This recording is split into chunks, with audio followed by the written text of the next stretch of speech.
Hello everyone, welcome to the Scumdog's Kennel. I'm your host, Chris Williams, and in today's Cryptid Corner mini-episode, I have two stories involving contact with aliens to read to you today, folks. Both stories sound incredibly interesting to me, and hopefully to you as well. Let's start off with the first article, titled, Lubbock, Texas Family Recalls Alien Contact, Lost Time, Cattle Mutilations, and U.S. Air Force Testing. Let's get into it now. A woman identified as KS contacted me with a disturbing series of memories involving several generations of her family in Texas and New Mexico. Her account begins with childhood, revelations during a screening of Close Encounters of the Third Kind, then expands into missing time at White Sands, unexplained cattle mutilations near the family farm, and a highly unusual school intelligence program involving uniformed Air Force personnel. I've sort of heard about that sort of thing happening before, folks, where basically government would interview people who had possible experiences like this, but did it on the low. Let's continue with the full article now. When Close Encounters of the Third Kind was released, my aunt was visiting from out of town. I was just starting elementary school, and I went to see the movie with Aunt Jan and my grandparents. During the movie, Aunt Jan became visibly disturbed. At the time, I did not think much of it. She was considered the hippie in our otherwise uptight family, so I assumed she was simply overreacting. After we returned home, however, Aunt John suddenly blurted out, "Those were the things that used to talk to me through the television in my bedroom when I was a child on the farm." My grandparents exchanged that familiar parental look. After an uncomfortable pause, my grandmother responded, "Jan, we did not own a television when we lived there. They came to your window." Indeed. Apparently the grandparents basically, are backing her up to some degree, folks. At least a bit. By saying these beings basically contacted Aunt John when they came to our window. But let's continue. That statement shocked me. My parents later moved into the same farmhouse after my grandparents built a new home. The bedroom I slept in had once belonged to Aunt John. Despite what she claimed what had happened there, I never saw anything unusual in the room. My father also experienced something strange while driving from San Diego, California to Lubbock, Texas. His route took him through White Sands, the White Sands Missile Range area in New Mexico. At that time, motorists could travel through the region via public highways that crossed the range. While driving through White Sands, my father experienced approximately 4 hours of missing time. When he reached the other side, those hours were completely unaccounted for, yet the vehicle still had a full tank of gas. About 3 years later, the southern high plains near Lubbock experienced a significant number of cattle mutilations. Several of the affected animals were found directly across the railroad tracks from our farm. My mother was a veterinarian. The sheriff called her to examine the animals and conduct necropsies. She found no footprints around the carcasses, not even tracks belonging to the cattle themselves. There was no blood on the ground, yet the animals appeared to have been completely drained. Reproductive organs had been removed, but there was no visible bleeding around the wounds. Very strange, as with most cattle mutilations, folks, and the same things seem to happen, in those cases, that happened here. Now, the father also had an incident, and much like basically this guy's aunt who had this experience, more members of this family had similar experiences, but the guy himself says he didn't. Maybe he just can't remember. Either way, let's continue. At that time, we knew of no ordinary veterinary procedure capable of producing wounds that appeared so precise under those conditions. The press blamed the mutilations on satanic activity. That explanation never made sense to us. If people had performed some type of ritual, where were their footprints? Where was the blood? A mature bull can weigh up over a half a ton and contains gallons of blood. Bringing an animal of that size to the ground would not be easy, even for an experienced cowboy, yet there were reportedly no signs of a struggle. Later, the public school system told a small group of us what we had been selected for in intelligence study. The testing began when I was in 6th grade, so while this guy had no direct contact with aliens, perhaps, other members of his family did, but the government was still maybe interested in him. But that does not mean he does not remember these experiences with these alien beings. Or maybe these aliens were not responsible for any of this. Maybe it was the government and they were testing this man out and his family for some other reason, perhaps. Maybe. But let's once more get back to this guy's story. Uniformed United States Air Force officers came to the school twice each year to administer my tests, or the tests to us and the other members in this class. My grandfather had served in the Air Force, so I recognized the uniforms. There were only 14 students in the group. We were told that every one of us had scored above 160 on the intelligence test, except for band and sports. We were kept apart from the other students and attended our own classes. I eventually went into hospital finances. Several members of that same group later attended institutions such as MIT and Stanford. I have always wondered whether these events were connected. There were the, beings my aunt remembered from the farmhouse window, my father's 4 hours of missing time near White Sands, the cattle mutilations examined by my mother, and finally Air Force personnel who repeatedly tested and monitored our small group at school, KS, indeed.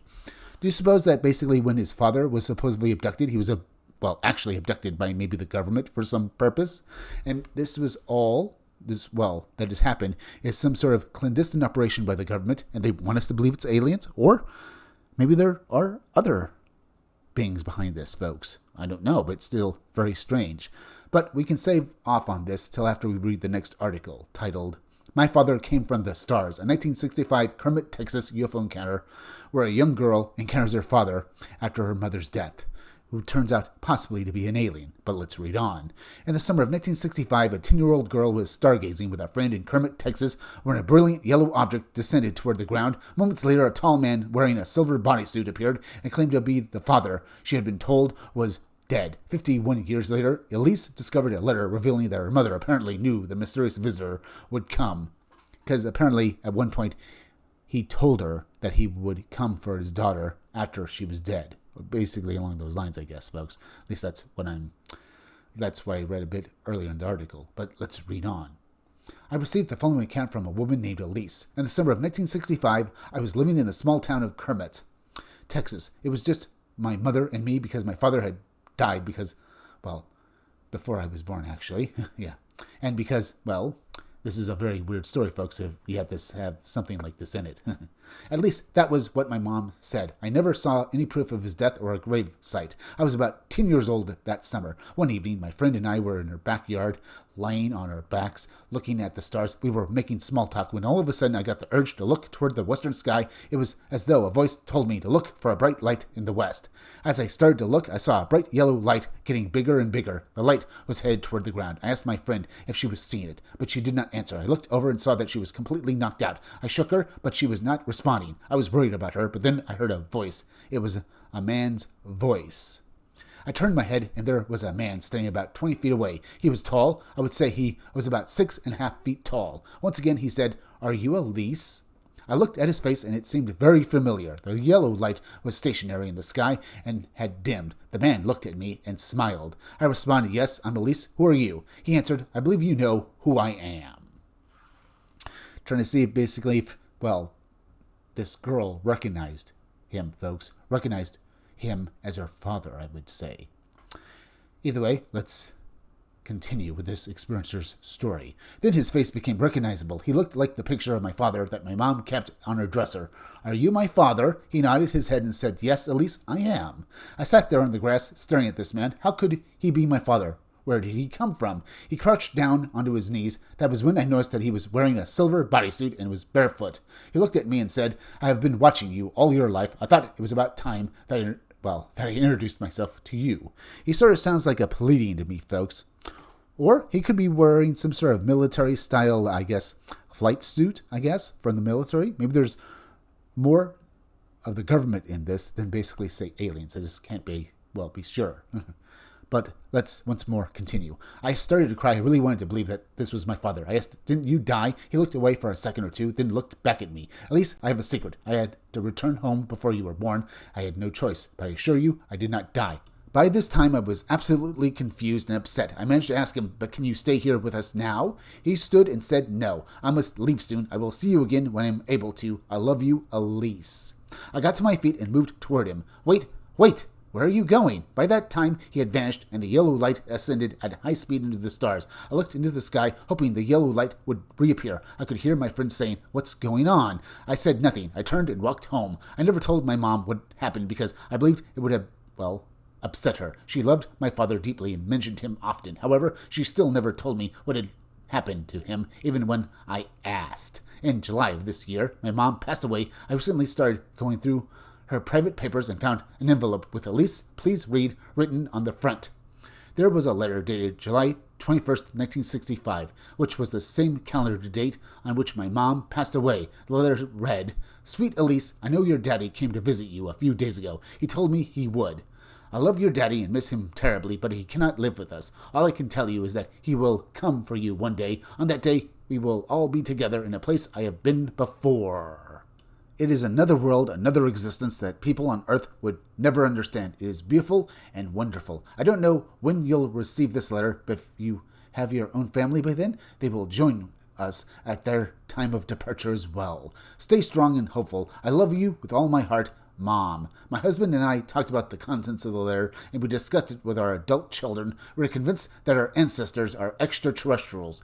Maybe your father was actually an angel, and, well, he and your mother are now in heaven together, because it sort of sounds like that as well. But them being aliens makes a lot of sense too. Either way, very odd story for these people here, folks. I can only basically just say, wow. But let's continue with it, because we're not done yet. I know this seems impossible, but I believe that you and others can understand why I feel this way. That is why I'm writing to you. My father had not returned in 51 years, but my family and I believe that we will ascend to the stars when our day comes, Elise. Maybe. I can actually believe that, folks. As I said, both stories are very bizarre.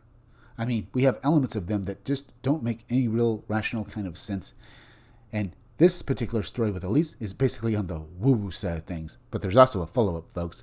So we should probably read that first before we discuss any other points. Follow-up with Elise and her family. I had to read the email 3 times before I decided to contact Elise. According to her, Elise is not her real name. We talked on Skype for almost 2 hours. In fact, I spoke with most of the family. They are convinced that they are star people and will join their non-human race when their human bodies die. Asked whether any of them possessed unusual abilities, Elise and her daughter said they have a very keen intuition which has proved extremely useful on occasion. Elise's husband confirmed this, saying that their abilities were scary at times.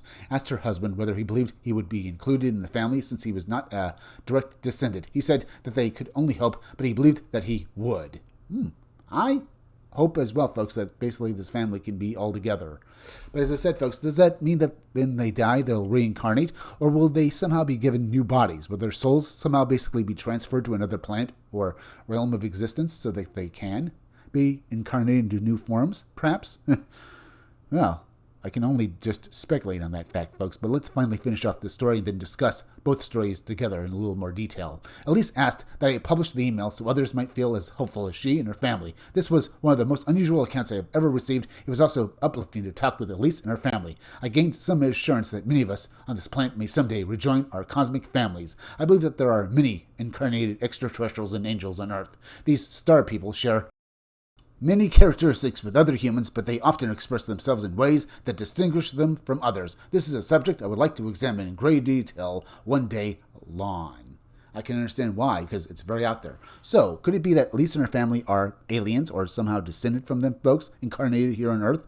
Or that maybe there's a genetic link to these, star people, and they can return to their, to the home of these star people when they die, being incarnated somehow, much like basically the elves of from Lord of the Rings can basically be, reincarnated into new bodies when they die, folks. Re-sleeved or, basically housed, as it were, folks, from that story that Tolkien made. Not to mention the first story with basically these, bizarre things that happened to this man, how he basically was, inducted into a program held by the military, and how members of his family, like his Aunt John and father, seemed to basically have been abducted. Both stories basically detail weird things. One in a more conspiratorial manner, and the other, like with Elise, on the woo-woo side of the UFO question, but both of them might be connected as well.